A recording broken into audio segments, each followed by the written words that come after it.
मैंने अपने जीवन में कई महिलाओं से बातचीत की, लेकिन एक महिला है जिसने जीवन भर में अपनी एक अनूठी छाप छोड़ दी। आज से लगभग 16 साल पहले मैं उससे मिली थी और ऐसे ही कार्यक्रम में जैसे मेरा परिचय दिया जा रहा था, मैंने उनसे कहा कि आपका परिचय मैं कैसे दूं।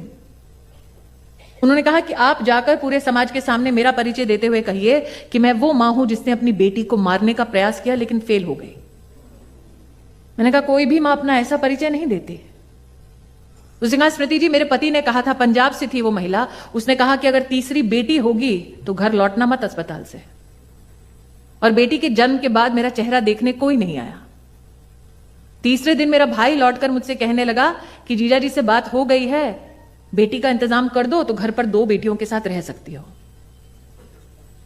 तीसरी बेटी के साथ वो जब घर लौटी तो नवंबर दिसंबर की ठंड में उसने खाट में आंगन में अपनी बच्ची को निर्वस्त्र छोड़ दिया और चौखट पर जाकर बैठ गई।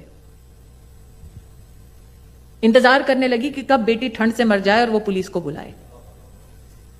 और चौखट पर बैठे बैठे उसकी आंख लग गई। भोर हुई तो उसने जाकर डरते डरते पलंग की ओर देखा। उसने कहा स्मृति जी, मेरी बेटी सर से लेकर पांव तक नीली थी बिल्कुल, लेकिन जिंदा थी।